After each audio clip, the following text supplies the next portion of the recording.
Sega has put together a generous package that improves upon the original 2011 game and provides a good, but not great, addendum by way of the new Shadow Generations campaign. What with 2024 being dubbed by Sega as the Year of Shadow and a highly anticipated Sonic sequel set to hit the big screen this December, it makes sense that the publisher has gone back and remastered one of the best games in the series. Sonic Generations from 2011 is widely considered as one of the Blue Blur's more memorable outings from the recent era. However, it's the new Shadow Generations side story that now renders this remaster the definitive version. Admittedly, Shadow the Hedgehog's standalone campaign might have left players feeling shortchanged if experienced alone, but cool powers, a tightly lit narrative, and even more remixed familiar levels help make Sonic Cross Shadow Generations a bundle worth spin dashing into. Getting the obvious out of the way first, players who pick up Sonic Cross Shadow Generations can rest easy knowing that the Sonic Generations portion of this package is still as great as it ever was. The story sees both the classic and modern versions of Sonic cross paths with one another after being pulled into a mysterious white space, where escaping and figuring out what the new Time Eater enemy's goal is requires reliving some of the franchise's best stages that stretch from the original game's Green Hill Zone all the way up until Planet Wisp from 2010's Sonic Colors. Now running at a smooth 60 FPS on PC and modern consoles, the more stable frame rate made a huge difference to my enjoyment of these levels compared to before. This, combined with some slightly touched up visuals and the new ability to engage the drop dash in all classic Sonic stages, means that Sonic Generations feels like a 2024 entry. Truthfully speaking, the only area where the original game looks a tad ropey is in cutscenes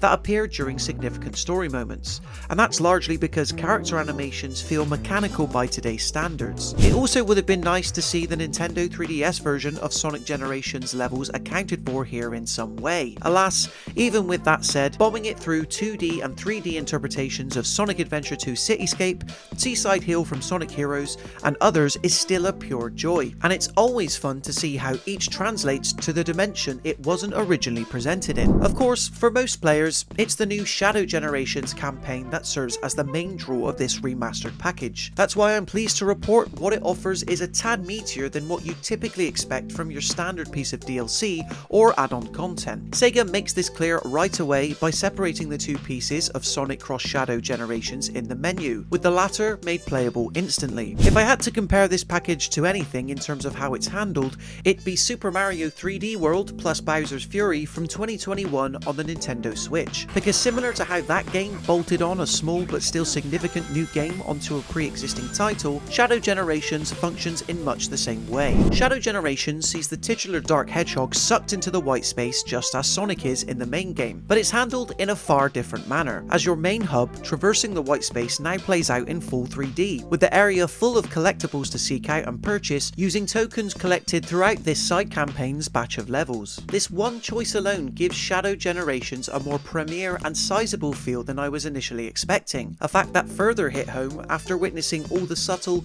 yet cool ways the events of Shadow's story intersects with the base game.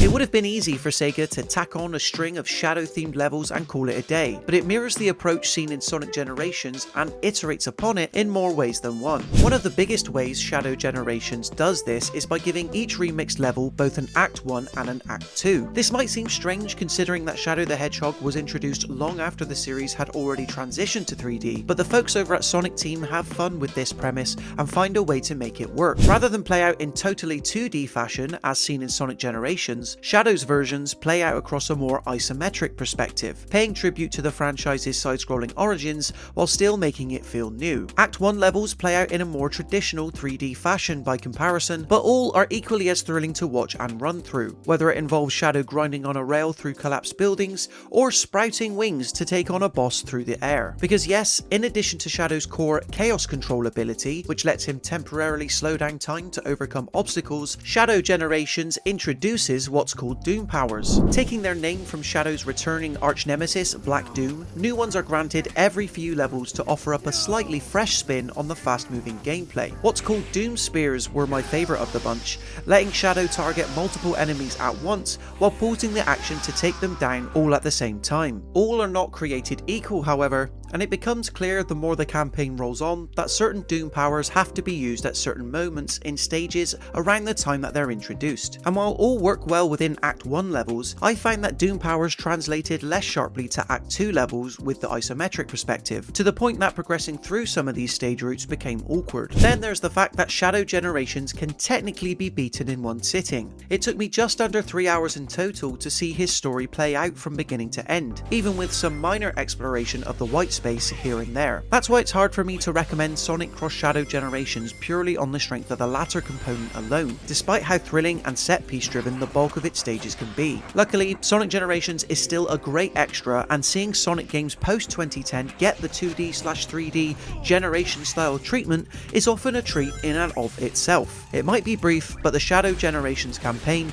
delivers on the fast-paced action fans are after. Sonic Cross Shadow Generations might not dedicate equal time and attention to its two eponymous components, but it's still a great way to experience one of the better Sonic the Hedgehog games and celebrate the Year of Shadow with a cool bonus campaign on the side. Sure, the latter is probably over too soon and provides a power set that is less flexible than it initially seems, but there's plenty of collectible artwork and soundtracks to uncover when replaying levels either score chasing alone or online against friends. Overall though, I can see why Shadow Generations could never have been its own standalone release, but as a way to sweeten and darken an already excellently put together remaster, this package is a fine addition to the Sonic Generations saga. We at Mirror Gaming give Sonic Cross Shadow Generations a 3 out of 5. Do you plan on picking this one up? Be sure to let us know in the comment section below, and consider subscribing to the Mirror Gaming YouTube channel to stay up to date with even more videos like this. Until next time, thank you so much for watching, and we'll see you in the next one.